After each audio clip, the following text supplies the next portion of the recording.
Disaster resource क्या है, response force है ना. Whenever we are here also in a flooded area, suppose that if any time a flood comes here, then what may be the need of this NDRF team. Everywhere in India, wherever we are facing any problem, that team goes and respond there very quickly. So we salute them, their courage, their operating value, their mode of action, quick response, everything makes sometime a valuable life-saving action. So you are not here only to see the things, you just learn. This is the life-saving learning. Any student who are here, try to learn this thing. Whenever in your life any disaster, any such type of unoccasionally accidental situation comes, then you can make up yourself, you can respond yourself. So I do welcome to the sir, and you also make him clap for the team.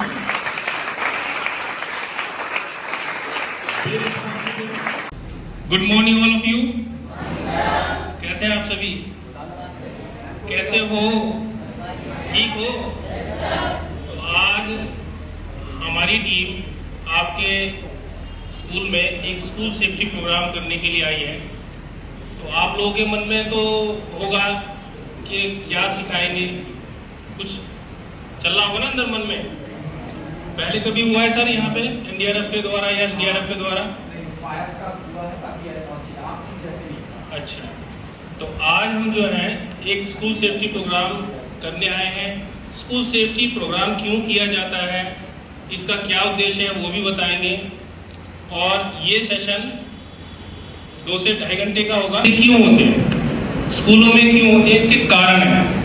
तो इसलिए होते हैं school safety programme.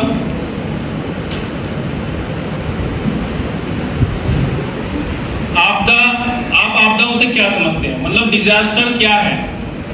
Disaster सुना होगा ना आपने कि disaster हो गया, आपदा आ गई. कोई बता सकता है आपदा से आप क्या समझते हैं, किसे कहेंगे आप आपदा? एनीवन? जो भी आपके मन में हो. देखिए हिचकिचाना नहीं है. पहली बात, ये जो सेशन है हमारा,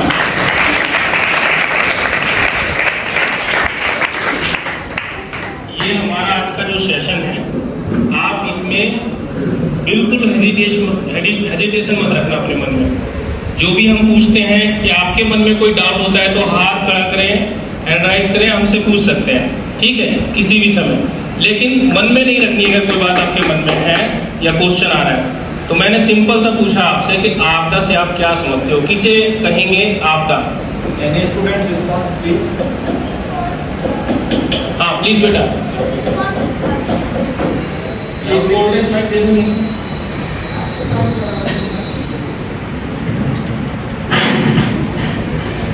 बेटा अपना नाम बताइए, कौन सी क्लास में है? 11. हाँ प्लीज बताइए. Disruptions are some also natural disasters which cause destruction. अच्छा, और एनी और पॉइंट्स इसके अलावा? Sir, it may be flood or earthquake. Very good. Please clapping.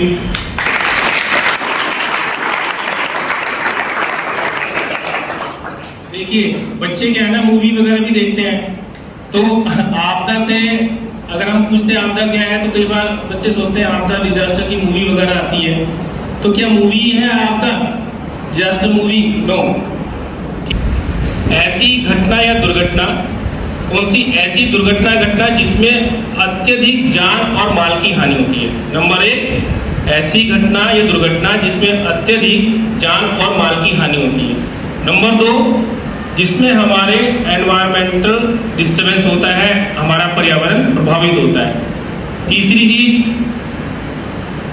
वो हमारी सोशल लाइफ, वर्किंग लाइफ में डिस्टर्बिंग पैदा कर देता है, बाधा पहुंचा देता है. जैसे कि अभी रिसेंट में एक डिजास्टर था. कौन सा डिजास्टर जिसने सभी को सबने झेला है उसमें? कोविड. तो कौन सा डिजास्टर था वो बायोलॉजिकल डिजास्टर था. ठीक है, तो उसमें क्या है, सभी तरह से हमारे ऑफिस, स्कूल सब बंद, हम घरों में ट्रांसपोर्टेशन बंद, मतलब सब चीज बंद होगी, हमारी सोशल वर्किंग लाइफ जो है पूरी तरह से बाधित होगी। दूसरा, एक हमने बताया कि आपको अत्यधिक जानमाल की हानि होती है, हमारा पर्यावरण प्रदूषित होता है।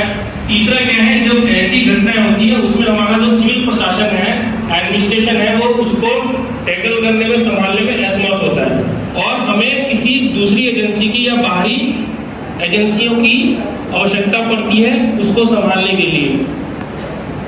तो जब ये चार चीजें हमारे साथ किसी भी घटना में शामिल होती हैं तो उसको हम क्या कहेंगे, आपदा कहेंगे, सिंपल। अगर रोड पे एक्सीडेंट हो गया कोई बाइक से तो क्या हम आपदा कहेंगे? नहीं। Please speak. नहीं ना। जैसे आपने देखा हो कई बार कोई नहर में, नाले में, नदी में डूब जाते हैं तो एनडीआरएफ की टीम जाती है, तो आप क्या सोचते होंगे वो आपदा हो गई? आपदा नहीं है, लेकिन ये है कि कई बार ऐसे इश्यू हो जाते हैं पब्लिकली, पॉलिटिकली, लोगों में रोष हो जाता है, जाम लगा देते हैं, तो फिर कॉल करता है प्रशासन एनडीआरएफ को, सर प्लीज उसको फाइंड आउट कीजिए, वो इस नदी में या नाले में डूब गया है। तो वो डिजास्टर का केस नहीं है, लेकिन हम हेल्प के लिए उस केस में चले जाते हैं, डॉनिंग्स वगैरह में। तो डिजास्टर क्लियर हो गया। किसी भोपाल गैस त्रासदी आपने सुना होगा, पढ़ा भी होगा, पढ़ा है। भोपाल गैस इंसिडेंट 1984 में हुआ था। बता देते हैं, मिथाइल आइसोसाइनाइड एक जहरीली गैस थी जिसकी वजह से वहां पे ये इंसिडेंट हुआ था लीकेज के कारण, और वो इतनी घातक थी कि उसका जो साइड इफेक्ट है वो जेनेटिकली कई सालों तक वहां पे देखा गया है, बच्चे अपंग पैदा हुए, तो वो इतनी खतरनाक गैस थी। तो ये 1984 में हुआ था। ये आपदाओं की जानकारी क्यों दे रहा हूँ, इसका कारण है वो आगे हम बताएंगे। इसी तरह लातूर भूकंप हुआ था 1993 में, फिर 1999 में उड़ीसा चक्रवात साइक्लोन, 2001 में गुजरात अर्थक्वेक, 2004 में सुनामी। तो ये 2004 तक जो हमारे भारत में बहुत बड़ी बड़ी आपदाएं हुई, और उन आपदाओं में काम करने के लिए उस समय तक कोई स्पेशल एजेंसी नहीं थी भारत के पास, जो स्पेशल आपदा के समय में लोगों की जान बचा सके, उनको हेल्प कर सके। तो इस पर भारत सरकार ने विचार विमर्श किया और 2005 में डिजास्टर मैनेजमेंट एक्ट पारित हुआ। डिजास्टर मैनेजमेंट एक्ट 2005 में पारित हुआ और नेशनल डिजास्टर मैनेजमेंट अथॉरिटी का गठन किया गया 2005 में, जिसके अंतर्गत एनडीआरएफ वर्क करती है। और 19 जनवरी, ये थोड़ा सा डेवलपमेंट बता देता हूँ, 1999 में जो है एक समिति गठित की गई थी आपदा में जो काम करती थी, उसके बाद एग्रीकल्चर मिनिस्ट्री को 2001 में सौंप दिया गया राहत के लिए, जो भी आपदाओं में जरूरत पड़ती है, एग्रीकल्चर मिनिस्ट्री। 2002 में होम मिनिस्ट्री, गृह मंत्रालय को हस्तांतरित की गई ये सेवा। उसके बाद राष्ट्रीय आपदा प्रबंधन, जैसे मैंने बताया, नेशनल डिजास्टर मैनेजमेंट अथॉरिटी का गठन किया गया 2005 में, और संविधान की 7वीं अनुसूची में आपदा प्रबंधन समावेश को अंकित किया गया, और 23 दिसंबर 2005 में डिजास्टर मैनेजमेंट एक्ट पारित हुआ। ये डेवलपमेंट है डिजास्टर को लेके कि क्या क्या हुए हैं पिछली हिस्ट्री के अनुसार, अपने लिए भी, अपने पड़ोसियों के लिए भी, या अपने गांव समाज के लिए। तो जिसमें सबसे पहले हम दिखा रहे हैं आपको, जो इसका नाम है बॉटल राफ्ट। पेप्सी वगैरह की बोतल से ये बनाया जा सकता है इजीली। तो इस तरह की जो बोतल है खाली कोल्ड ड्रिंक की, आप 5 से 6 बोतल लें, उसको अच्छे से बांधें, ठीक है। ये देख लें उसके ढक्कन जो है टाइट हो, एयर टाइट हो, एयर ना निकले, कहीं से लीकेज ना हो। इस प्रकार से अगर आप सिंगल व्यक्ति इसको बना के पहन सकता है, अगर आपको स्विमिंग करना नहीं आता, तैरना नहीं आता, अचानक पता चले कि रात में पानी का जलस्तर बढ़ गया और आपके घरों में बढ़ गया, इतना बढ़ गया कि आप घर से निकल नहीं पा रहे, ठीक है, डूब सकते हैं। तो अगर ये चीज आपने अपने घरों में बना के रखी है तो इसको पहन के 4 लोग हैं, 5 लोग हैं, सबके लिए बना के रख सकते हैं ना, इजीली है, घर में बन सकती है, कोई कॉस्ट भी नहीं है इसमें, खर्चा भी नहीं है।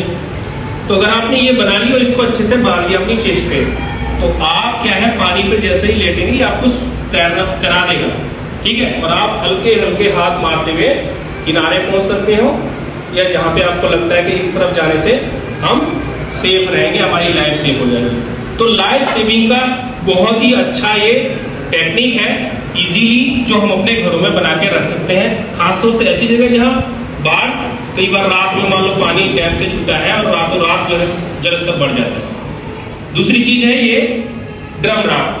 तो ये हमने जो आपको दिखाया ये छोटे लेवल पे एक डेमो है, डेमो के तौर पे बनाया हुआ है। इसी चीज को घरों में आप, आपके मम्मी पापा या आप जब जैसे बताएंगे कि हमने ये चीज सीखी, ये चीज देखी है, तो आप क्या कर सकते हो, उसको डेमो के तौर पे बड़े ड्रम लगा के लकड़ी और बम्बू की मदद से बांध के एक राफ्ट बना सकते हैं। तो इससे क्या होगा, इसको आप पानी पे डाल के और एक जगह से दूसरी जगह सेफली आप सरवाइव कर सकते हो, जा सकते हो। जैसे कई बार आपने देखा होगा जब बाढ़ आती है तो प्रशासन अनाउंसमेंट करता है कि पानी छूटने वाला है, जलस्तर बढ़ने वाला है, आप अपने घरों को छोड़ो।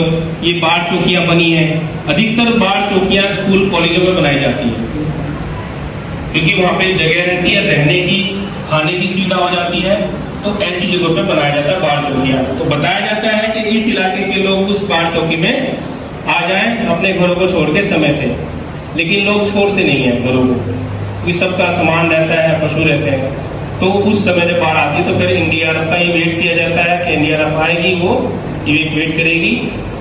तो हम कोशिश ये करें कि ऐसी स्थिति में अपने आप सेल्फ जो है अपनी लाइफ को सेविंग करने की चीजों को जाने।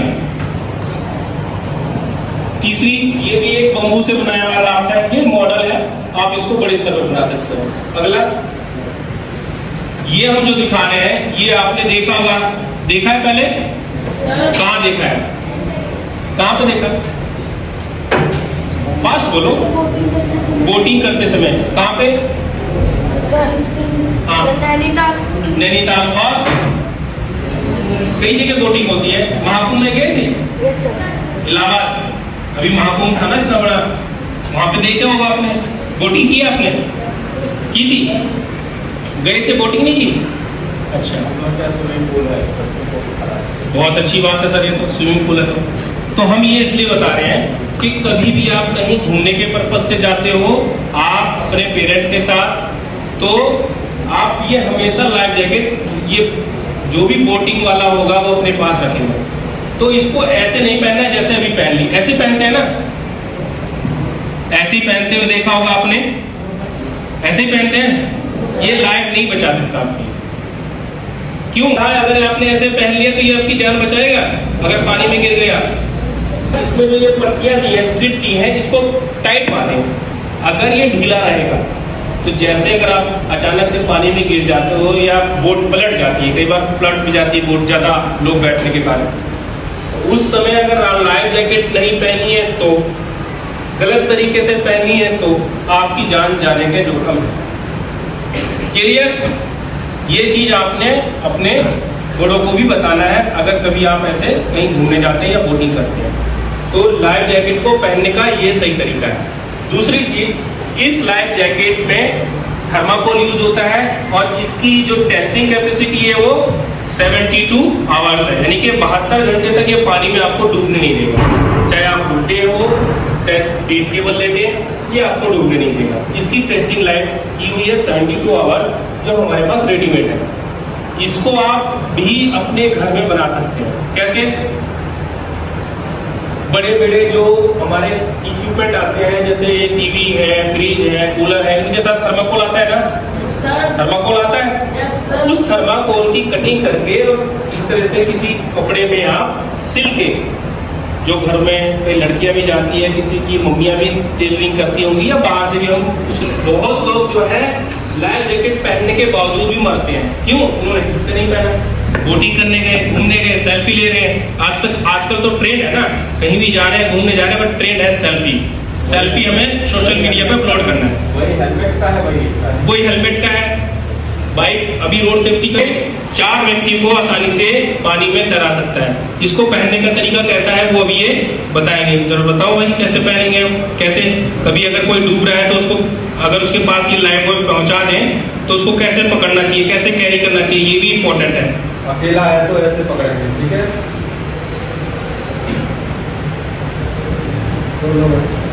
2 लोग हैं तो उसे हाथ डालना है और पानी को ऐसे करते करते आगे बढ़ना। ठीक है, ये आपको डूबने नहीं देगा। या कई बार क्या होता है कि अचानक से कोई तैरता हुआ या नहाता नदी के किनारे नहा रहा है और अचानक से फ्लो की वजह से वो बीच में चला गया, डूबने लगा। तो अगर वहाँ नदी के किनारे कई जगहों पे बोट वगैरह होती है, वहाँ पे सिविल वाले भी, एनडीआरएफ नहीं, सिविल बोट वाले भी ये लाइफ बॉय रखते हैं, लाइफ जैकेट रखते हैं। लेकिन इसको कैसे पहनना है, कैसे यूज करना है, ये भी हमें पता होना चाहिए। अगर आपने इसमें रस्सी बांध दी है, एक रस्सी बांध रखी है और कोई व्यक्ति 10-20 फीट की दूरी पे जो है डूब रहा है, तो आप तुरंत फेंक सकते हैं। ठीक है, फेंक सकते हैं, उसकी लाइफ बचा सकते हैं। और लाइफ सेविंग बहुत बड़ा काम है, एक संतुष्टि है। और दूसरा क्या है, इसमें बहुत बड़ा पुरस्कार, राष्ट्रपति पुरस्कार या प्रधानमंत्री पुरस्कार भी मिल जाता है अगर आपने किसी की लाइफ सेविंग की है। बस ये है कि उस समय वो कोई वीडियो या फोटो ऐसी हो जिसमें आपने ये काम किया है, या किसी मीडिया पर्सन ने देख लिया, उसको न्यूज़पेपर में डाल दिया। हर साल इस पर पुरस्कार मिलते हैं, गवर्नमेंट देती है, हर साल राष्ट्रपति पुरस्कार बच्चों को भी मिलते हैं। ये डूबने में नहीं, अभी हम आगे भी कुछ चीज़ें आपको ऐसी सिखाएंगे कि खाली ये बाढ़ में नहीं है, दूसरी चीज़ों में भी आप किसी की जान बचा सकते हो। रोड एक्सीडेंट के दौरान भी जान बचा सकते हो। कैसे बचाओगे वो बताऊंगा आपको। इस तरह की चीज़ें रख लेनी चाहिए। दूसरा, हमें जो अपने घर है और नल है, टॉयलेट है, ये हाइट पे बनाने चाहिए। जो बाढ़ग्रस्त क्षेत्र में, जिन्हें पता है कि यहाँ पे कमर जितना पानी हो ही जाता है। ठीक, नाव, जैसे हमने बताया था कि नाव की रिपेयरिंग करनी चाहिए। अपने खाद्य पदार्थ, पशुओं का चारा, इस तरह से हाइट पे आपने देखा भी होगा घरों में बनाते हैं। वही ध्यान रखने वाली चीज है कि जब भी आप किसी को बचा रहे हैं तो उसमें हमें प्रियोरिटी किसी रखनी है, महिलाओं की, बच्चों की और बूढ़ों की, क्योंकि वो लोग सर्वाइव करने में बहुत ज़्यादा असमर्थ होते हैं। महिला होगी, छोटे बच्चे हो गए या बूढ़े लोग हो गए। तो इस समय मानसून सीजन में या बाढ़ के दौरान के समय में सांप काटने की घटनाएं भी बहुत होती हैं, लोगों की जान जाती है। देखा होगा या सुना भी होगा आपने कि सांप काटने से उसकी मृत्यु होगी। तो हम अब आपको ये बताते हैं पहले तो कि पॉइजनस स्नेक और नॉन पॉइजनस की पहचान क्या है। 2 प्रकार के सांप पाए जाते हैं। कौन कौन से? जहरीले और नॉन जहरीले। ठीक है, तो मैं ज्यादा विस्तार में ना बता के आपको इंपॉर्टेंट चीज बताता हूँ। सांप को पहचानने का तरीका कि वो जहरीला है या नॉन जहरीला। अगर उसकी हेड की शेप त्रिकोण टाइप की है, ट्रायंगुलर, ठीक है, तो वो ट्रायंगुलर है तो वो पॉइजनस है। अगर ओवल टाइप का है, अंडाकार, तो नॉन पॉइजनस। ये उसके हेड को देख के पहचानना है। दूसरी चीज, उसके बाइट मार्क। अगर जैसे इसमें है ना, ट्रायंगुलर शेप है ना हेड की, ये जहरीला है, ये ओवल है, जहरीला नहीं है। दूसरा, जब भी सांप काटता है तो उसके बाइट मार्क होते हैं ना, काटने का निशान होता है। तो काटने के निशान से भी हम पहचान सकते हैं वो जहरीले सांप ने काटा है या बिना जहर के सांप ने काटा है। तो यदि उसके काटे के निशान 2 दिखाई देते हैं आपको, काटने की जगह पे 2 बाइट मार्क दिखाई देते हैं, तो वो साफ इंडिकेट करता है कि वो पॉइजनस स्नेक है। और यदि इस तरीके से दिखाई दे रहा है ना सभी को पीछे, अगर वो बहुत सारे निशान दिखाई देते हैं, 2 से ज्यादा, 4, 6, ठीक, तो घबराने की जरूरत नहीं है, और नॉन पॉइजनस स्नेक ने काटा है, या जिसे कहते हैं कि पानी वाला सांप है, बोलते हैं ना। हाँ, तो आप अब पहचान सकते हो सांप को देख के, या उसके काटे के निशान से आप पहचान सकते हो उसको जहरीले सांप ने काटा है या बिना जहर के सांप ने काटा। तो अब हमें करना क्या चाहिए जब किसी व्यक्ति को सांप काट ले, तो करना क्या चाहिए और क्या नहीं करना चाहिए। ठीक है, सांप की प्रजातियां एक बार दिखा देते हैं आपको। भारत में जो पाए जाते हैं मेनली सांप, cobra, Russell viper, king cobra, krait, scaled viper, ये 5 जहरीले सांप हैं जो भारत में पाए जाते हैं। ठीक है, एक इंपॉर्टेंट चीज और देख लीजिए कि किस सांप के काटने का कितना टाइम होता है, मतलब उसकी डेथ होने की संभावना जो रहती है। अगर कोबरा जो स्नेक है, अगर उसने काट लिया है और उसका 15 मिलीग्राम पॉइजन बॉडी में इंजेक्ट हो गया, तो 7 से 8 घंटे लगेंगे उसको डेथ होने में। किंग कोबरा ने अगर काट लिया और 12 मिलीग्राम की जहर उसके बॉडी में इंजेक्ट हो गई, तो 6 घंटे तक वो सर्वाइव कर सकता है, 6 घंटे बाद उसकी डेथ हो जाएगी। बैंडेड क्रैब जो है 10 मिलीग्राम। क्वांटिटी जहर की घट रही है और टाइम भी घट रहा है 4 घंटे तक अगर क्रैब सांप ने काटा है। रसल वाइपर है 4.2 मिलीग्राम ही जहर काफी है उसकी बॉडी में इंजेक्ट करने के लिए, 3 से 5 घंटे में डेथ कर सकता है। और सबसे ज्यादा कॉमन क्रैब खराब है, बहुत डेंजरस स्नेक है। अगर 1 मिलीग्राम भी बॉडी में इंजेक्ट हो गया उसका पॉइजन तो 1 से 2 घंटे में डेथ हो जाएगी। करना क्या है, अगर गांव में घर में कभी सांप काटे तो पहले तो हमें पहचान पता होनी चाहिए जहरीले सांप ने काटा है या बिना जहर के सांप ने काटा है। वो 2 चीजों से है, सांप को देख के पहचान सकते हो या फिर उसके बाइट मार्क से पहचान सकते हो, निशान से। अब जब आपने देख लिया जहरीले सांप ने काटा है तो सबसे पहले क्या करो, उसको बैठा के कोशिश करो पानी और साबुन से, जिस जगह पे हाथ पे काटा है, पैर पे काटा है, जहां पे भी काटा है, साबुन पानी से धोते रहो, लगातार धोते रहो। और जो भी आपके नजदीक में प्राइमरी हेल्थ सेंटर है या CHC है, PHC CHC सब जगह पे एंटी वेनम उपलब्ध होते हैं। अगर जहरीले सांप ने काटा है और आपने पहचान लिया तो तुरंत उसको सबसे पहले हॉस्पिटल पहुंचाना है। बाइक से पहुंचाओ, कार से पहुंचाओ, जैसे भी, ठीक है। यही 2 चीज करनी है हमें अगर जहरीले सांप ने काटा है। अगर नॉन जहरीले सांप ने काटा है हॉस्पिटल तब भी ले जाना है, लेकिन क्या है, घबराने की जरूरत नहीं है। क्यों? हमें पता है इसको जहरीले सांप ने नहीं काटा, लेकिन कुछ भी थोड़े बहुत जो भी मेडिसिन वगैरह होगी करेगा वो मेडिकल डॉक्टर ही करेगा। तो कभी भी झाड़ फूक में नहीं, बांध के चीरा नहीं काटना, ठीक है, चलने फिरने नहीं देना। यही चीज अगर आप सावधानी रख लोगे या अपने मदर फादर या बड़े भाई बहनों को भी बताओगे जो आज सीख रहे हैं, जान रहे हैं, तो बहुत बड़ा रोल हो जाएगा इसका, ठीक है। होता क्या है, जब जहरीले सांप काटते हैं जी मिचला आता है, उल्टी लगती है, कमजोरी, लकवा तक हो सकता है, पैरालाइज भी हो सकता है, बेहोशी आने लगती है क्योंकि पॉइजन चढ़ता है तो दौरा और बेहोशी आती है। चुभने का निशान, काटने की जगह पे जलन और दर्द होता है, काटने की जगह पे खून की छोटी छोटी बूंदें दिखाई देती है, सूजन और स्किन जो है उसकी धीरे धीरे नीली पड़नी शुरू हो जाती है, ठीक है। तो ये जहरीले सांप के काटने के कुछ लक्षण हैं। और होता क्या है बॉडी में, देखिए, जब भी कोई स्नेक काटता है तो स्नेक का जो पॉइजन है वो 3 प्रकार का होता है। एक होता है हीमोटॉक्सिक, न्यूरोटॉक्सिक और साइटोटॉक्सिक। तो ये तीनों जहर जो सांप में पाए जाते हैं इनका इफेक्ट बॉडी पर अलग अलग होता है। अगर हीमोटॉक्सिक है तो वो हमारे खून के थक्के को जमा देगा।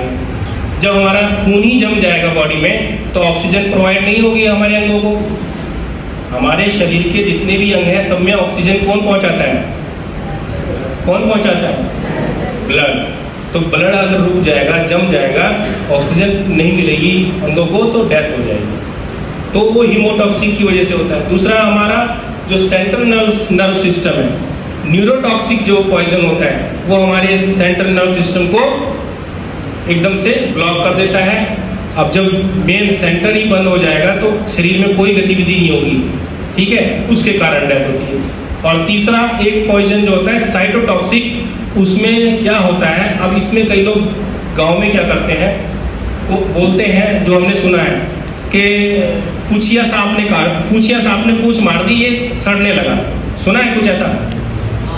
है वो कौन सा सांप है? पूछिया सांप, बोलो पूंछ लगने से और वो सड़ने लगता है। तो वो ऐसा नहीं होता, वो साइटोटॉक्सिक जहर होता है। अगर सांप ने कभी काटा है तो तुरंत तो मृत्यु होती नहीं है उसमें, ठीक है। अगर साइटोटॉक्सिक पॉइजन आपकी बॉडी में इंजेक्ट हुआ है तो 1.5 से 2 महीने में वो सड़ना शुरू होता है। और वो सड़ते गैंग्रीन टाइप का होता है, वो हम काटना पड़ेगा।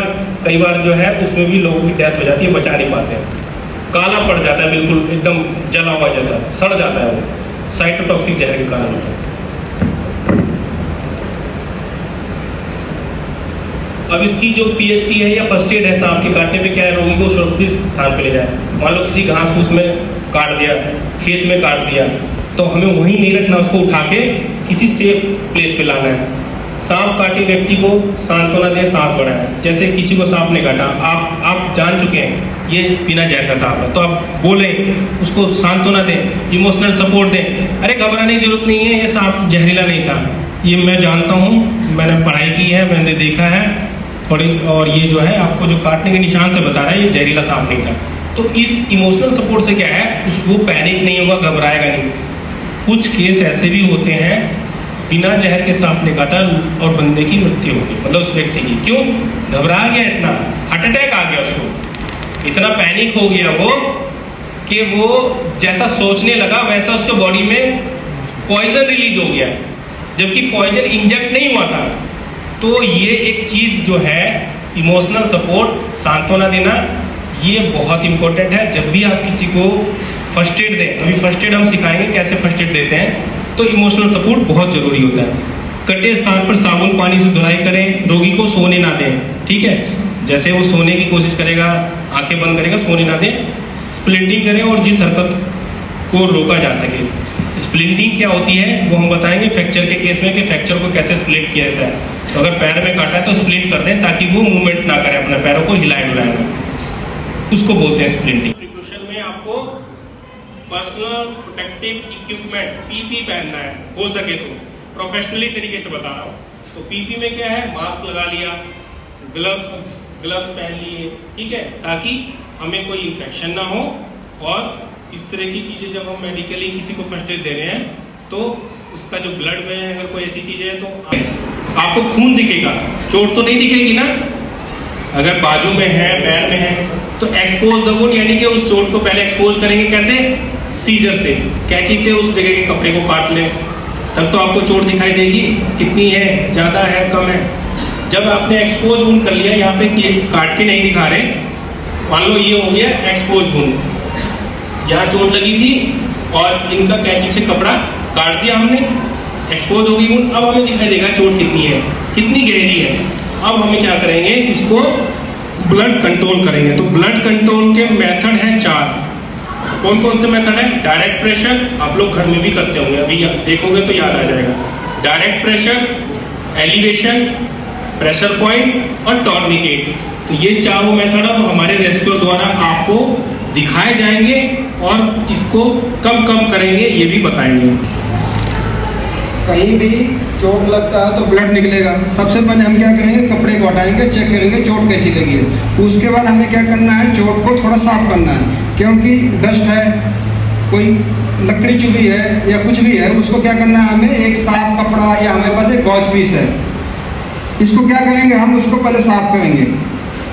साफ करने के बाद ब्लड निकल रहा है, हमें क्या करना है, ब्लड को कंट्रोल करना। सबसे पहले सर ने बताया जैसे डायरेक्ट प्रेशर, हम इसको क्या करेंगे, एक गॉज पीस लेंगे या कोई कपड़ा है आपके पास नहीं है तो रुमाल, ये निशान लगा दिया, इनकी आधी कलाई कट गई है, ठीक है, आधी कलाई इनकी कट गई है।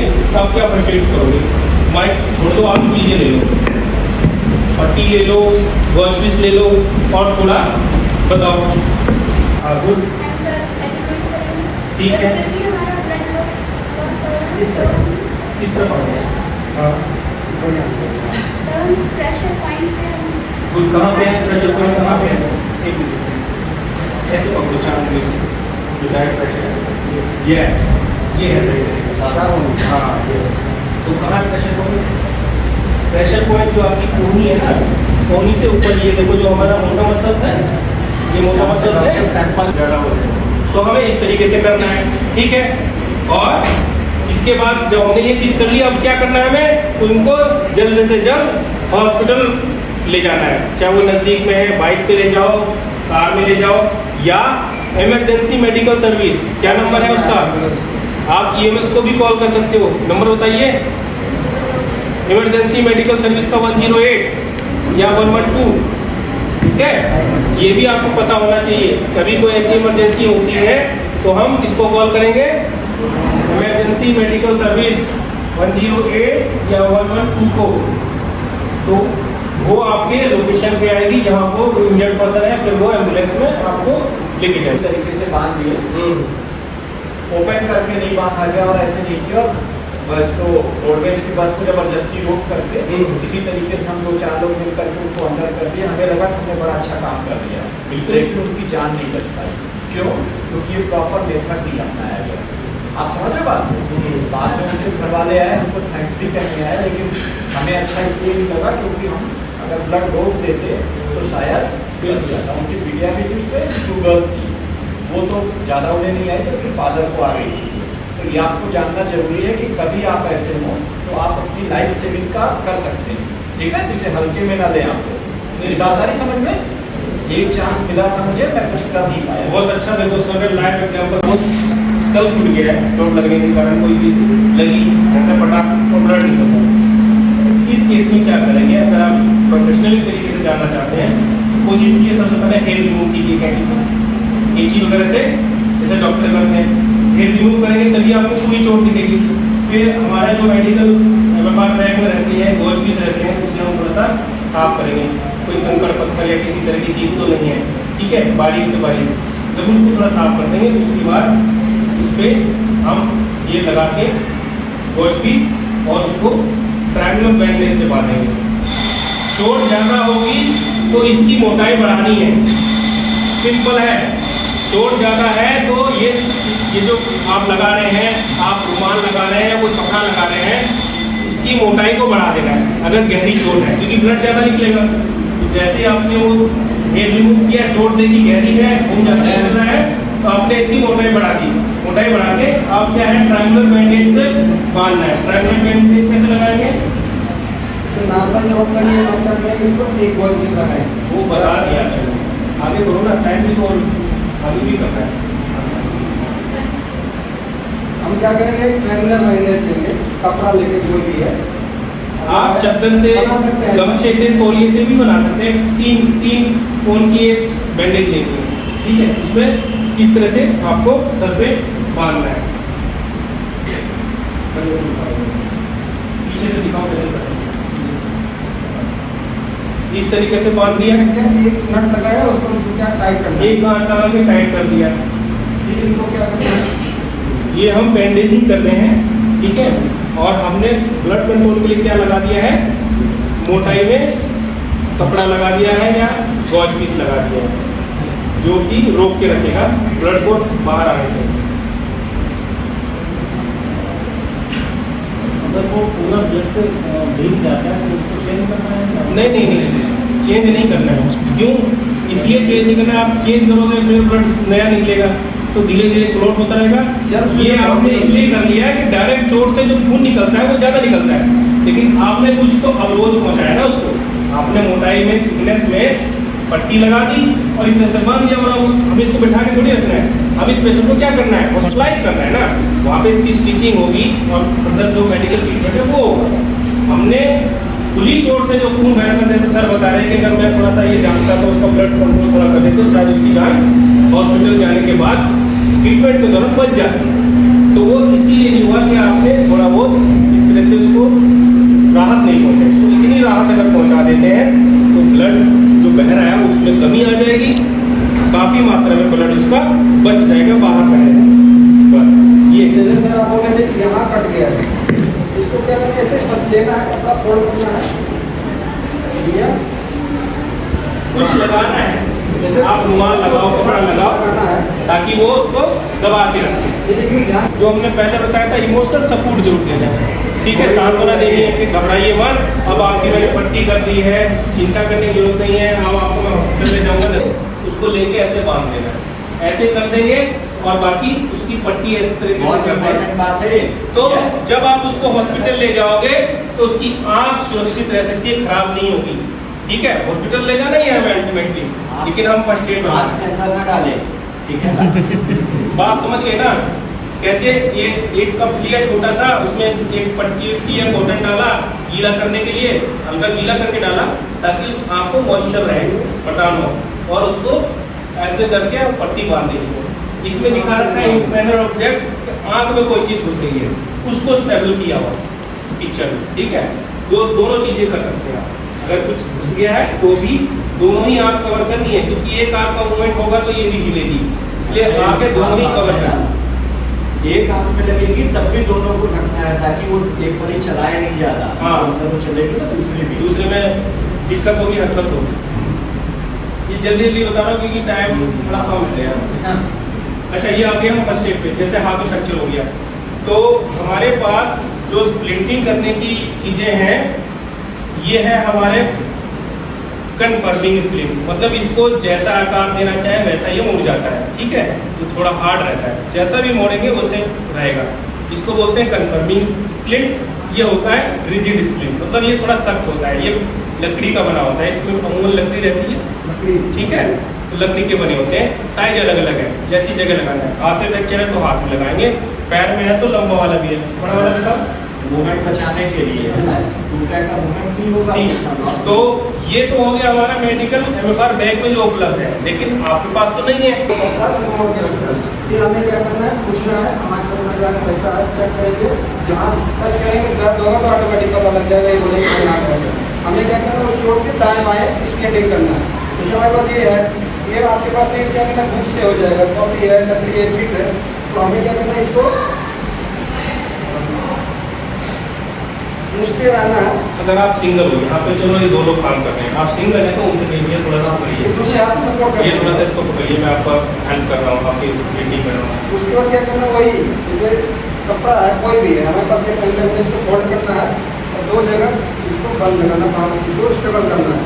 ध्यान रहे जहाँ चोट लगा है उस पर ना बांधे, उसको बांधेंगे उनको दर्द होगा। और इनको क्या करना है, इमोशनल सपोर्ट देते रहना, कोई दिक्कत नहीं है। अभी हम फटाफट कर रहे हैं, आपको हॉस्पिटल भेजते हैं, वहाँ पर ट्रीटमेंट अच्छा होगा। ऐसा कर देंगे तो फिर लॉस ऑफ ब्लड नहीं होगा, जो इंटरनल लॉस ऑफ ब्लड होता है वो रुक जाए, क्योंकि हाथ का मूवमेंट नहीं होगा तो ब्लड भी नहीं होगा ज़्यादा। समझ आ रही बात? जितना मूवमेंट करेंगे, अगर टूटा बचे है तो उतना वो जो है जख्म उसका जो बढ़ते जाएगा। हमें क्या करना, उसको कम से कम जितना है उसी पे रोकना है। अब इतना कर दिए कि ये क्या है, हिलेगा। अब इसको हमें क्या करना है, स्टेबल करना है। इसको लिए हमें क्या करना, वही रेगुलर बैंडेज लेंगे या कपड़े को गमछे है, इसको 3 भाग बनाएंगे, एक वाले पर गांठ लगाएंगे। फिर इसको क्या करेंगे हम, ये एक ऊपर से एक नीचे से लेंगे और ध्यान है ये जो हाथ का है उंगली को नहीं ढकना है, उसको हम बाहर रखना है, ऐसे पूछते रहना है। दर्द हो रहा है या हम बांध रहे हैं, ज़्यादा दर्द होगा तो जिस हिसाब से टाइट कम करेंगे और इसको पीछे ला के एक गांठ लगा देंगे। अब क्या है, इतना करने में भी अभी क्या है, इनका ये हिलेगा, इधर आप गाड़ी ले जाएंगे एम्बुलेंस के लिए तो दर्द होगा, उसके लिए हमें क्या करना है, एक और लगाना है, इसको स्वाद बोलते हैं। थोड़ी देर और बैठो, परेशान नहीं होगी। एक बार खड़ा करके सर बैठा, एक बार चलिए, अच्छा ब्लड सर्कुलेशन कर लीजिए अपना, स्टैंड हम अप। बताते रहेंगे। अभी इसको क्या करना है, हमें और सपोर्ट लगाना है, एक और लगाना है। अपनी जगह पे सर भाई नहीं सर, ध्यान इधर इधर पे देखना है।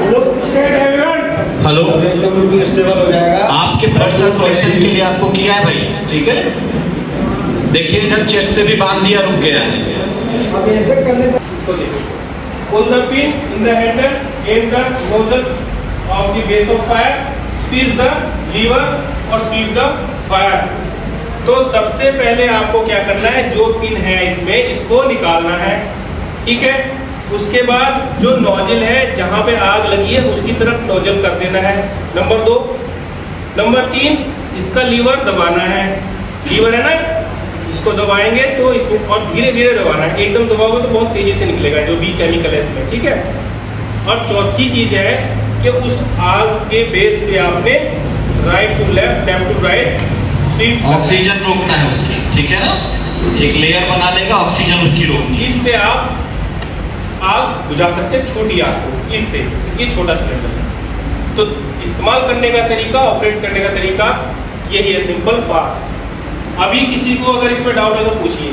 हम ब्लैंकेट से स्टेशन वो देखिए, जब तक इसलिए 2 लकड़ी के पोल ले, ठीक है, लकड़ी के, एल्युमिनियम के, बांस के, जैसे भी है आप 2 पोल लेके। अब आपका स्ट्रेचर बन रहा है, ठीक है सर। जरा ये भी बता दीजिएगा, आपने आग वाला बता दिया है, आग से जलने पे कैसे सेफ्टी कर सकते हैं? हाँ, वो आग के जलने पे क्या है, आप अगर बर्न आग से जब जलते हैं तो उसमें कैटेगरी होती है, 1st degree burn, 2nd degree burn, 3rd degree burn. Burn कितना हुआ है, 1st डिग्री है या 2nd डिग्री है, इसको मेजरमेंट करने का पाम रूल होता है, ठीक है। पाम से आप चेक करते हैं, इसको रूल ऑफ 9 बोलते हैं। फिर डीपली बात हो जाएगी थोड़ी सी। मैंने खाली एक्सटिंग्विशर यूज करने के पर्पज से बताया था। तो रूल ऑफ 9 ही बताएगा आपको। इसमें होगा लिटरेचर में होगा, इस स्लाइड में नहीं है, दूसरे में अलग से वो पाएगा। चलो बताया तो आपने पूछा है। तो हमें क्या करना है, जब हमें फर्स्ट डिग्री बर्न है, फर्स्ट डिग्री होती है सुपरफिशियल बर्न, मतलब हमारी ऊपर की ही स्किन बर्न होती है। कई बार आप सोचते हैं कि आगले से बर्न होता है, आपको घर्षण भी हो गया अगर कहीं, तो आप पे जलन होती है ना, स्किन पे जलन होती है ना घर्षण लगने से, वो भी बर्न। वो कौन सा बर्न है? वो फर्स्ट डिग्री बर्न है, सुपरफिशियल बर्न है। और सेकंड डिग्री बर्न में क्या होता है, हमारी सुपरफिशियल जो ऊपर की लेयर है एपिडर्मिस, ये पूरी तरीके से बर्न हो जाती है और उसके नीचे जो दूसरी लेयर है वहाँ तक उसका इफेक्ट पहुँच जाता है। और थर्ड डिग्री बर्न में क्या है, हमारी नर्व सेल भी डैमेज हो जाती हैं और बोन इफेक्ट पड़ता है, बोन तक इफेक्ट पड़ता है इस बर्न का। वो कंडीशन सबसे खतरनाक होती है। क्यों? क्योंकि हम जो भी मेडिकेशन करते हैं हॉस्पिटल में उस पेशेंट के साथ, वो काफ़ी क्रिटिकल हो जाते हैं, क्योंकि उसकी नर्व वेन भी इफेक्ट हो जाती है थर्ड डिग्री बर्न। तो बर्न के हिसाब से ट्रीटमेंट तो हम बोल रहे थे अभी इम्प्रोवाइज स्ट्रेचर बनाने के लिए कि इम्प्रोवाइज स्ट्रेचर 2 पोल या लकड़ी की मदद से कैसे बना सकते हैं। एक पोल लिया आपने, सेंटर में रखा, इसको फोल्ड कर दिया, फिर इसको बिछाया, दूसरा फिर पोल हमने रखा, जितनी हमें चौड़ाई पे स्ट्रेचर की चाहिए उतनी चौड़ाई पे रख के इसको दोबारा ओवरलैप कर दिया। इस तरीके से आपका स्ट्रेचर बन गया।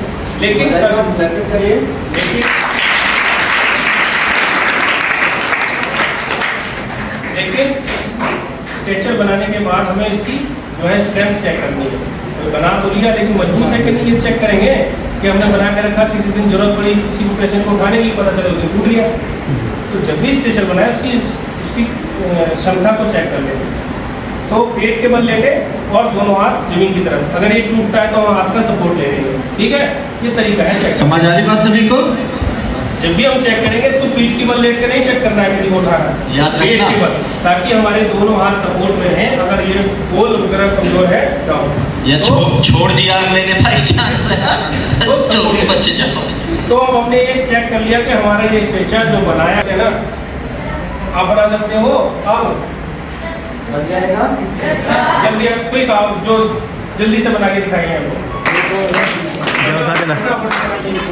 क्योंकि विक्टिम जो है पड़ा हुआ है उसको लेके जाना है, देर लगाओगे तो गड़बड़ हो जाएगी ना। ये को आ जाओ, ये भी जेल में विक्टिम बन जाएगा। बोल तो सवाल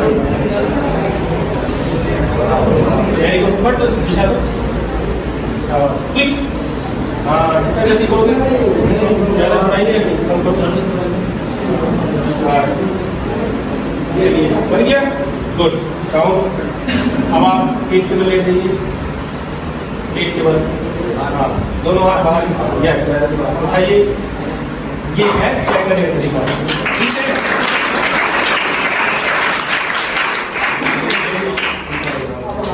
यस देखो अब ये सही तरीका है। इन्होंने अपना फेस चेंज कर लिया, जब हम चेक कर रहे थे तो इनका फेस इधर था। अब ये इसको लेके जाएंगे किस तरफ से, जिधर सर है उस तरफ से रोटेट। बाहर ले जाओ बाहर। हाँ स्टॉप, आइए वापस। तो बनने दो, छोटा है तो उठेगा। हाँ बना तो लोगे ना आप, इस तरह से ही है। बैग से भी बना सकते हो, टी शर्ट से बना सकते हो और ब्लैंकेट से बना सकते हो। ले जाने का तरीका, हाँ एक साथ उठाना है, एक साथ 1 2 3 अप, 1 2 3 डाउन। चलिए ले जाओ।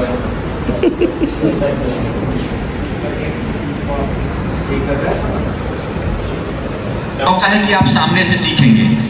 पहले टीवी पर दोपहर में आता था प्रोग्राम, ये सब चीजें हम जब छोटे थे दूरदर्शन पर, अब ये सब आता ही नहीं है, दूसरे सीरियल्स आते हैं। तो आप ये सीख लो कि सीपीआर, ये जो अभी आप जानेंगे, ये लाइफ बहुत बड़ा लाइफ सेविंग है। ये हम सीपीआर किसको देते हैं?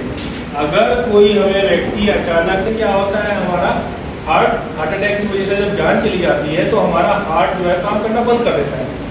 जब हार्ट काम करना बंद कर देता है तो हमारे बॉडी में ब्लड सर्कुलेशन जो पहुंचता है, इसके माध्यम से पहुंचता है वो हार्ट के माध्यम से। हार्ट का काम है सभी अंगों तक रक्त को पहुंचाना, पंपिंग करना है ना बॉडी में। तो जब वो पंपिंग नहीं करेगा तो रक्त हर अंग तक नहीं पहुंचेगा, जिसके कारण जो है ऑक्सीजन उपलब्ध नहीं होगी और डेथ हो जाती है। तो सीपीआर एक ऐसी प्रक्रिया है जिसमें हम हृदय को पुनर्जीवित करते हैं। क्या करते हैं? क्या करते हैं? दोबारा से जीवित करते हैं हृदय को। लेकिन इसकी एक कंडीशन है, जिस भी व्यक्ति का हृदय रुकने के कारण मृत्यु हुई हो, जिस भी व्यक्ति का हृदय गति रुकने के कारण मृत्यु हुई हो और उसको 6 मिनट से ज़्यादा ना हो, क्योंकि इसका 6 से 8 मिनट का ऐसा टाइम है कि अगर आपने रिस्पॉन्स किया तो उसको बचा सकते हो, सही तरीके से अगर किया, नहीं तो फिर बचाना मुश्किल है। क्योंकि पहली जो डेथ है उस व्यक्ति की क्लिनिकल डेथ होती है हृदय गति या हार्ट के रुकने से। लेकिन जो सेकंड डेथ होती है 8 मिनट में, 6 से 8 मिनट में, उसको बोलते हैं बायोलॉजिकल डेथ, जो कि हमारे ब्रेन सेल के डाई होने से होती है। तो ब्रेन सेल को डाई होने का समय है 8 मिनट मैक्सिमम। अगर उसको ब्रेन सेल के मरने से पहले आपने उसको सीपीआर दिया तो बचा सकते हैं। अगर ये समय ज़्यादा हो गया तो बचाना फिर मुश्किल है। तो कंडीशन आप समझ गए। कोई व्यक्ति अगर हृदय गति रुकने से मरा है और उसको 2 से 3 मिनट 4 मिनट हुए हैं और जिसको भी हार्ट अटैक आया, हार्ट अटैक है या हमें सीपीआर देना, किसको जो डूबा हुआ व्यक्ति है, बिजली लगा हुआ, इलेक्ट्रिसिटी है, जैसे करंट लग गया है, उसको भी हम सीपीआर देंगे। पीछे आवाज आ रही है? डोंट वरी, माइक इनकी आवाज पीछे आ रही है? नहीं आ रही। देखिए हमें सीपीआर हम किसको किसको दे सकते हैं। जैसे डूबा हुआ रनिंग केस का है, उसके बाद इलेक्ट्रिसिटी लग गई हो, जैसे करंट लग गया, किसी को गिर गया है, अभी पल्स चेक किए कुछ एब्सेंट है, उसको भी सीपीआर हम दे सकते हैं, हो सकता हो जीव जाए। उसके बाद क्या है, हमें ट्रामा केस जैसे एक्सीडेंटल होता है, वहाँ भी हम सीपीआर अप्लाई करते हैं। और नॉर्मली जो है ऐसे बैठे हुए हैं, कहीं छाती में दर्द हुआ, गिर गए, उनको भी सीपीआर अप्लाई किया जाता है। सीपीआर अप्लाई करने सबसे पहले हमें क्या करना है, एम्बुलेंस को कॉल करना 108, उनको बताना है मैं ऐसी स्थिति है, हम उनको सीपीआर दे रहे हैं, आप जल्द से जल्द आइए, अपना लोकेशन पता बताना है उनको फटाफट। उसके बाद क्या करना है, हमें सीपीआर अप्लाई करने से सबसे पहले क्या करना है, पेशेंट का जहाँ पे लेटा हुआ है हार्ड सरफेस हो, उनको लेटाना है, सरफेस हार्ड हो, ऊंची खाली ना हो, चुभने वाली चीज़ ना हो। अगर ऐसा है तो उसको हटाया जाए, कपड़े लूज किया जाए। उसके बाद क्या ध्यान देना है, उनकी प्राइवेसी का भी ध्यान दिया जाए। जैसे कोई महिला है, जेंट्स है, जो भी है, उनकी प्राइवेसी का ध्यान दिया जाए। ऐसा ना हो कि हम कपड़े लूज कर रहे हैं, पूरी पब्लिक है, ऐसा नहीं करना, थोड़ा प्राइवेसी ध्यान देना है। उसके बाद हमें सबसे पहले क्या करना है, पेशेंट के पास जाना है, कभी भी दाहिने साइड जाना है और पेशेंट के पास एकदम नज़दीक से नज़दीक अपनी पोजीशन बनाना है। उसके बाद हमें क्या करना है, उनको थोड़ा पूछना है, क्या ठीक है, क्या ठीक है। ऐसा इसलिए किया जाता है जैसे कि हम मारे उनको, तो उनके चेहरे पे जो है थोड़ा सिकन, मतलब चेहरे का रंग बदलेगा। अगर वो होश में है, बेहोश है, अगर उनके हार्ट मतलब एब्सेंट नहीं है तो चेक कर लिया, कोई रिस्पॉन्स नहीं है, फिर हम क्या करेंगे, CAB का फुल फॉर्म होता है, C से हो गया कैरोटिक पल्स, A से हो गया उनका एयरवे और B से ब्रीथिंग। अब उसको चेक करने का तरीका हमने कर लिया, क्या ठीक है, क्या ठीक है, पेशेंट अनकॉन्शियस। उसके बाद कैरोटिक पल्स हम यहाँ अपना चेक कर सकते हैं, आप लोग कोई भी चेक कीजिए। उसका देखिए एक सेकंड, एक चीज छूट गई। सबसे पहले ऐसे व्यक्ति को हमें सुरक्षित स्थान में देना है और बता क्या कहा है, हार्ड सरफेस पर, गद्दे वाली जगह बिस्तर वगैरह पे नहीं लेटाना है, चारपाई पे नहीं लेटाना है, हार्ड होना चाहिए सरफेस और सपाट होना चाहिए, ठीक है। कई बार वो चारपाई और पाई पे या गद्दे पे, बेड पे, मतलब घर में अगर किसी के साथ इंसिडेंट हुआ है तो ऐसा नहीं कि उसको हम बिस्तर पे लेटा के, क्योंकि वो कुशन वाला होता है। ऐसा हम इसलिए नहीं करते हैं, जैसे अभी आप सर ने बोला, अब गद्दे पे हैं, चारपाई पे हैं, हम तो सीपीआर दे रहे हैं। सीपीआर मतलब 4 से 6 सेंटीमीटर हमें उनके हार्ट को, चेस्ट को दबाना है 4 से 6 सेंटीमीटर। 4 से 6 सेंटीमीटर दबा रहे हैं। अब चारपाई पे हैं, हम दबा रहे हैं, चारपाई नीचे दब रही है, तो उनका क्या है, चेस्ट जो है दब नहीं रहा जितना हमें दबाना है, तो हमारा क्या है, कंप्लीट जो सीपीआर है वो नहीं माना जाएगा। हम बात समझ में आई सभी को? उन्हें हमेशा क्या है, हार्ड सरफेस पे लिटाना है। कैरोटिक पल्स चेक कर लिया, एब्सेंट, फिर हमें क्या करना, एयरवे चेक करना। एयरवे इसलिए चेक किया जाता है, उनकी जीभ पलटी हो सकता है कुछ खाए हैं गले में फंस गया हो, उसके चेक करने का तरीका है, एक हाथ हम क्या करेंगे उनके लट पे लगाएंगे और दूसरा उनकी चिन पे, उसको थोड़ा सा पीछे खींचेंगे, देखेंगे मुंह अगर को। जीभ पलटी हुई है तो उसको सीधा करना है। या कोई खाने की चीज मान लो खाते समय अटक गई तो उसको जब अगर हमें दिख श्वास रहा है नहीं बंद हो जाएगी, कोई चीज फंस गई तो भी तो आदमी बेहोश होगा ना। समझ आ रही बात सभी को? ऐसा नहीं है कि हार्ट अटैक के कारण ही वो बेहोश हुआ था, हो सकता है कुछ गले में खाते कुछ हुए फंसा है, गया, चौक हुआ है, तो अभी सांस हो- लेना उसको मुश्किल हो गया, सांस नहीं लिया जा रहा है और वो व्यक्ति मूर्छित होकर गिर गया। तो एयरवे चेक कर लिया, एयरवे हम कह रहे हैं श्वास नली को एयरवे, अगर ये ब्लॉक हो जाता है तो उस केस में भी मुंह के पास ले जाएंगे ताकि अगर वो सांस ले रहे होंगे तो उनकी सांस जो निकलेगी वो गर्म निकलेगी, वो हमारे गाल पे महसूस होगा। हमने चेक कर लिया सब कुछ अपसेंट। उसके बाद हमें क्या करना है, सीपीआर स्टार्ट करना। सीपीआर स्टार्ट करने के लिए हमें क्या करना पड़ेगा, रिब्स को टटोलते हुए आएंगे, जैकपॉट प्रोसेस, जो हमारा ये रिब्स को टटोलते टटोलते आएंगे, यहाँ पे एक पॉइंट आता है, इसको हम बोलते हैं जैकपॉट प्रोसेस। वहाँ पे हम एक पॉइंट करेंगे, एक उंगली, उसके बाद 2 उंगली और अपना लगाएंगे, उसके बाद जो आपका मास्टर हैंड है उसको छाती के ऊपर लगाएंगे और दूसरा हाथ जो है इसको क्या करेंगे, हम इसे बढ़िया से ग्रिप बनाएंगे। उसके बाद पेशेंट के ऊपर पूरी तरह से सवार हो जाना, ना कि ये पोजीशन बनाना। ऐसे बनाएंगे तो हम कंप्लीट उनको बाकायदे जो सीपीआर नहीं दे पाएंगे, मतलब 4 से 6 सेंटीमीटर में दबाना वो नहीं हो पाएगा। हमें क्या करना है, पूरी तरह से पेशेंट के ऊपर सवार हो जाना है, कोने में खम नहीं होना चाहिए। उसके बाद 1 मिनट में 100 से 120 बार हमें चेस्ट को कंप्रेस करना है और हर एक सर्कल होता है 30 का, हर सर्कल के बाद 2 बार हमें ब्रीथ देना है, रेस्क्यू ब्रीथ बोलते हैं। अब स्टार्ट करने के लिए हमें क्या करना, फटाफट 1 मिनट में 100 से 120 बार करना है। तो हम स्टार्ट करते हैं, 1 2 3 4 5 6 7 8 9 10 11 12 13 14 15 16 17 18 19 20 21 22 23 24 25 26 27 28 29 1। रुक गए। और ये मेरे पास फेस शील्ड है, मतलब इनको सांस देना है। 30 के बाद रुक रहे हैं और फेस पर उसे ले आ रहे हैं, मुंह से लेंगे ना। जैसे अब ये है बैरियर डिवाइस इसको बोलते हैं। हमें क्या करना, जैसे कोई भी गिरा हुआ है, अब उसको क्या बीमारी है, कैसा है, हमें ऐसे डायरेक्ट और मतलब mouth to mouth rescue breath नहीं देना। तो हमारे पास एक फेस शील्ड है, ये नहीं है आपके पास तो क्या करना, कोई रुमाल ले लीजिए, कोई कपड़ा ले लीजिए, लगाए, एक हाथ इधर करके इनकी नाक को दबाना है। उसके बाद थोड़ा सा जैसे भी हम लेटे हैं ये ऐसे देंगे। अभी क्या है ये? रुमाल है, अच्छा बैरियर है, बैरियर। ये रुमाल आप इम्प्रोवाइजेशन कर सकते हो। ये हमें क्या करना है, 30 आपने किया था पल्स, उसके बाद अब आप ये कर रहे हैं। 2 बार रेस्क्यू ब्रीथ देना है। ये करने के लिए हमें जैसे अभी है, अभी ऐसे नॉर्मल इनका नाक बंद करेंगे, खोलेंगे नहीं जाएगा। इसको क्या करना, हमने इसीलिए नाक बंद करना, थोड़ा सा पीछे खींचना है। थोड़ा सा हेड दबा करके हमने नाक बंद करके ओपन किया, ब्रेक किया है, थोड़ा खुल जाएगा तो हमें जो हवा ऑक्सीजन देंगे आसानी वो से जाएगी। लंग्स में जाएगा। उसके बाद क्या करना है, इसे किया, थोड़ी थोड़ी सी दबाएंगे, मुंह खुल जाएगा इससे, ठीक है। और गर्दन ऊपर की तरफ हल्का सा कर लिए। ये 2 ले लेना है। 2 बार पल्स अपसेट, उसके बाद एयरवे चेक कर लें। एयरवे चेक करेंगे आप उसके फोरहेड पे रखेंगे और 2D को थोड़ा खोलेंगे, तो मुंह को देखेंगे कोई चीज फंसी तो नहीं है या जीभ पलटी हुई तो नहीं है। जब आपको देख लिया ऐसा कुछ नहीं है तो आप बोले एयरवे क्लियर। अब थर्ड चीज है, आप इसकी ब्रीथिंग चेक करेंगे। ब्रीथिंग कैसे बताया था, चेक करेंगे। एक हाथ वहाँ रखिए, आप उसके चेस्ट को भी देख रहे हैं कि अप डाउन हो रही है। इस हाथ से प्रेशर रखना ये है। लगा कहा तो ये भी जाता है, ध्यान से सुनिएगा, मैंने टीवी पे देखा था, कहा तो ये भी जाता है कि 2-3 हड्डी भी टूट जाए ना पसली की, सीपीआर देने में कोई फर्क नहीं है। बिल्कुल सही है, क्योंकि अगर उसकी जान बच गई ना वो तो उसका तो ट्रीटमेंट। किंतु जब आए तब हम पर उसका प्रभाव न्यूनतम पड़े।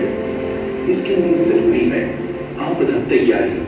आपदा जब आती है तो एक देश को, प्रभावित क्षेत्रों को, परिवारों को कई साल पीछे धकेल देती है। हर साल भारत अलग अलग प्रकार की आपदाओं से प्रभावित होता है, इसलिए आत्मनिर्भर बन With all NDRF team, especially to Deepak sir, who came here, gave a very valuable time to us You are the kids. I shared you my experience without having much knowledge, but now you got a special training like. So in your life, whenever you need any circumstances, like you get any circumstance time, never hesitate to implement. Again, thanks to sir.